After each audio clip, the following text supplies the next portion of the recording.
Hola a todos y a todas, espero que se encuentren muy bien.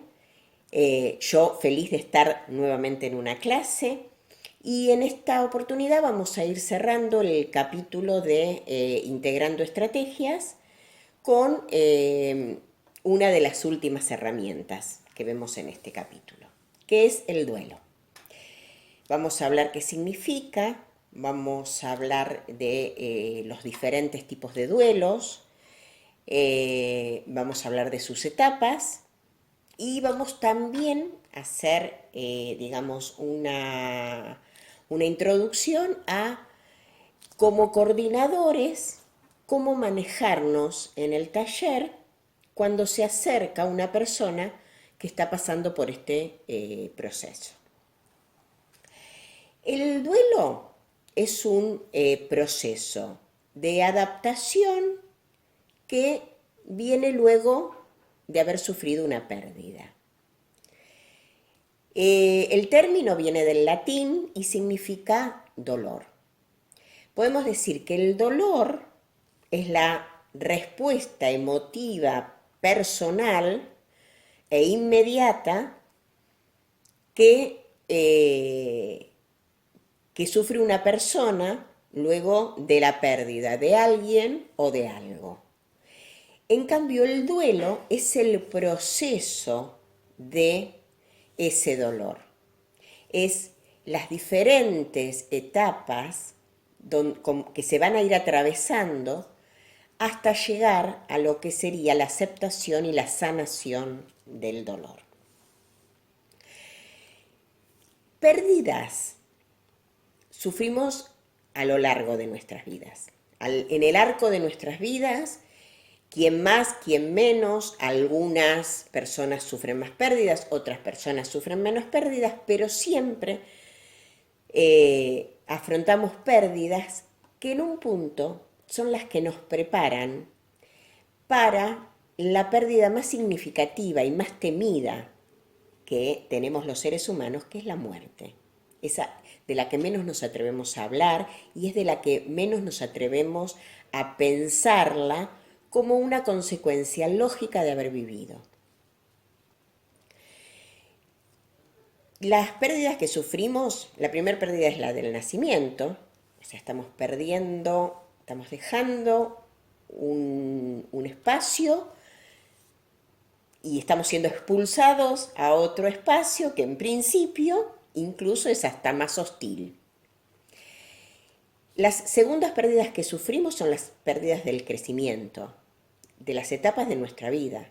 De la niñez dejamos de ser niños, pasamos a ser adolescentes, de adolescentes dejamos de ser adolescentes, pasamos a ser jóvenes, de jóvenes adultos, de adultos a la vejez. Etapas que podemos o no, pérdidas que podemos o no sufrir, nos estamos refiriendo, por ejemplo, a la pérdida de las costumbres, de la cultura, personas que tienen que viajar al exterior, irse a vivir o por razones de trabajo o por otras razones, se van a vivir al exterior y cambia la forma de vida, las costumbres. Otra de las pérdidas que se sufren son las pérdidas de bienes materiales, por pérdidas de trabajo, por pérdidas de problemas económicos en una empresa,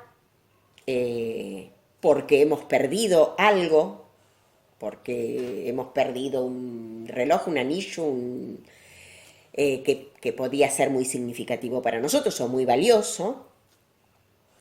Luego tenemos las pérdidas de los afectos.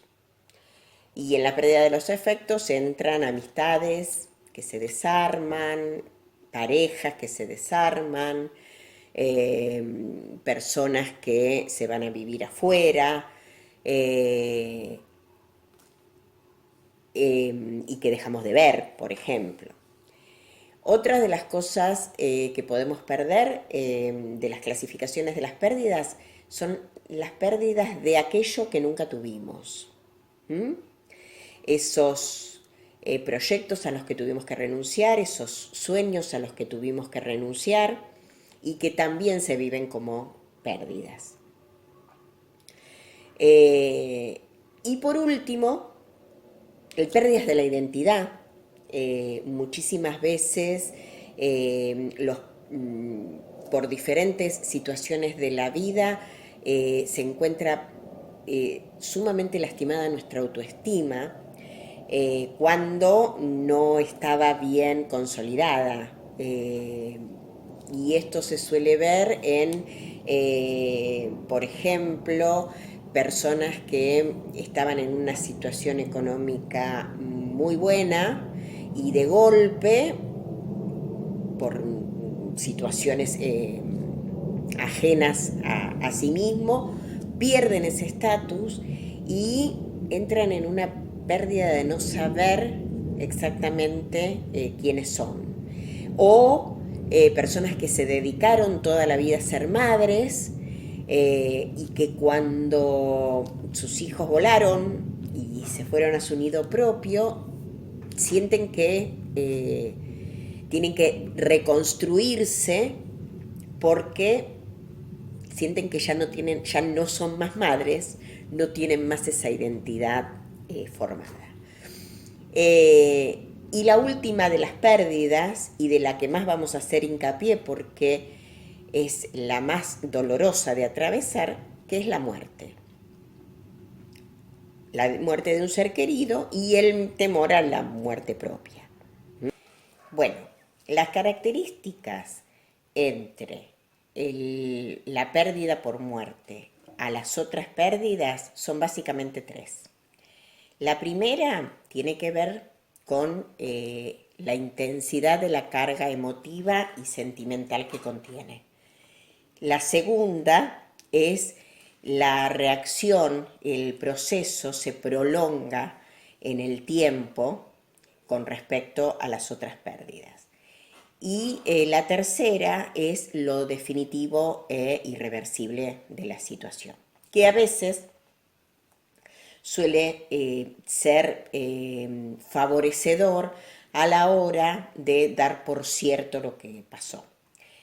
Por ejemplo, entre la diferencia del fallecimiento de una pareja o el divorcio, a veces en el divorcio juega en contra esto de que no es definitivo. Y entramos en un círculo donde nos ilusionamos con esta situación, de que no es irreversible y que puede que no sea definitivo. Y en esos casos suele, digamos, posponer el resultado del proceso. Con respecto a las etapas, hay autores que hablan de 7 etapas, hay otros autores que hablan de 5. A mí me gusta trabajar con el libro de Arnoldo Pangrassi, que es el que habla de 5 etapas de duelo. Es importante destacar en esto que las etapas no siempre se cumplen todas en los procesos, no siempre se cumplen en este orden. Tenemos que evaluar las características de la muerte. No es lo mismo una persona que fallece por muerte natural a una persona que fallece por un accidente, por ejemplo, por un accidente de tránsito o porque lo balearon, porque lo mataron en un delito o en un robo, en lo que fuere. No es lo mismo la muerte de los padres que la muerte de los hijos. No es lo mismo una muerte repentina que una larga enfermedad. Y ni hablar que no es lo mismo un fallecimiento por suicidio. Entonces, hay tantas formas de procesar el duelo como situaciones vividas. Porque también Lo que en este caso eh, interviene muy importante es el estado de vulnerabilidad que se encuentra la persona que perdió a este ser querido. No todos, la situación emocional es la misma. Entonces, estas etapas pueden sufrir una modificación. Pero en reglas generales podemos hablar de una etapa de negación, una etapa donde la persona no quiere dar por cierto, no quiere tomar conciencia o no puede tomar conciencia de lo que ha sucedido, y se suelen escuchar frases como esto no me puede estar pasando a mí, esto es una pesadilla de la cual mañana voy a despertar. Es una etapa donde es tan fuerte el dolor que necesito negarlo como para poder graduarlo, por decirlo de alguna manera. Una segunda etapa es la etapa de la ira, la etapa del enojo. Necesito encontrar un culpable, necesito descargar todo este dolor sobre alguien responsable. Y entonces me enojo. Me enojo a veces con personas concretas, a veces me enojo con la situación, a veces me enojo con Dios, pero necesito enojarme, necesito canalizar todo ese dolor a través del enojo. Otra etapa es la etapa de la negociación, donde se empieza, digamos, a visualizar esa capacidad de reconciliarme con lo que pasó y encontrarle la razón, poder encontrar la razón por la cual esto sucedió. Cuando se suceden estas etapas, cuando digamos la negación ya pasó, el enojo pasó y estoy empezando a dar por cierto, o sea, el hecho de ver la posibilidad de reconciliarme con lo que pasó es un primer paso de empezar a dar por cierto lo que sucedió, de caer en la realidad.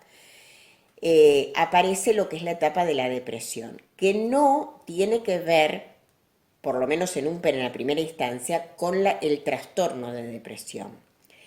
Tiene que ver con la caída del estado anímico causado por la tristeza, por la profunda tristeza que me causa el hecho, que puede desembocar en una depresión, sin ninguna duda, si es un duelo que no se terminó de elaborar, pero que en principio cuando se habla de depresión se habla de una caída del estado de ánimo provocado por la tristeza. Y luego de esta etapa de depresión vendría lo que es la etapa propiamente dicha de aceptación, cuando empiezo a dar por cierto lo que pasó, renuncio a la historia anterior, empiezo a reestructurar, a rearmarme con esta nueva realidad que me toca vivir, y uno empieza a sentir instancias de tranquilidad, incluso hasta momentos de felicidad, lo que no implica que el dolor se haya ido definitivamente, pero sí se empiezan a alternar con etapas de sentirse en paz, de sentirse tranquilo, de poder empezar a disfrutar un poco de la vida sin esa culpa que a veces genera el disfrutar de la vida uno cuando este ser querido ya no puede hacerlo.